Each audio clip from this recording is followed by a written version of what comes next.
Hi, welcome to Learn Law with me, Hema. In law, there is a legal maxim which is called as ignorantia juris non excusat. అంటే ignorance of law is not an excuse. చట్టం తెలియక వల్ల మేము తప్పు చేశామంటే దాన్ని ఎవరు క్షమించరండి.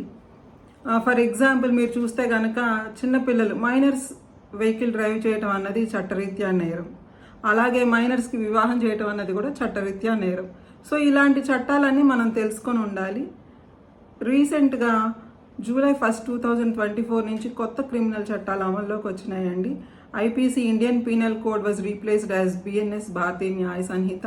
Then CrPC criminal procedure code is replaced as Bharatiya Nagarik Suraksha Sanhita. IEA that is Indian evidence act is replaced as Bharatiya సాక్ష్యాధినయం.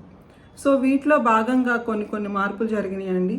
దానిలో మనం ముఖ్యంగా తెలుసుకోవాల్సింది ఏంటంటే జీరో ఎఫ్ఐఆర్.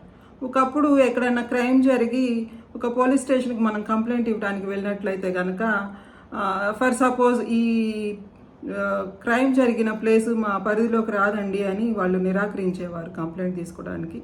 సో ఇప్పుడు అలాంటిది లేదండి, జీరో ఎఫ్ఐఆర్ అమల్లోకి వచ్చింది. కాబట్టి ఆ పరిధిలోకి వచ్చినా రాకపోయినా మీకు దగ్గరగా ఉన్న పోలీస్ స్టేషన్లో మీరు కంప్లైంట్ ఇస్తే దాని తర్వాత ఎక్కడైతే ఆఫెన్స్ జరిగిందో ఆ పర్టికులర్ పోలీస్ స్టేషన్కి వాళ్ళు తర్వాత ట్రాన్స్ఫర్ చేస్తారు.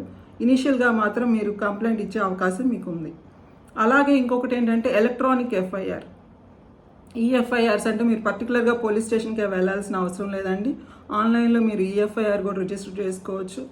అలాగే ఇంకొకటి ఏంటంటే ముఖ్యంగా offences against women and children, అంటే మహిళల మీద మరియు చిన్నపిల్లల మీద జరిగే క్రైమ్స్ అన్నిటి మీద సీరియస్ పనిష్మెంట్స్ ఉన్నాయండి. కాబట్టి చట్టాలను అందరూ ఖచ్చితంగా తెలుసుకోవాలి.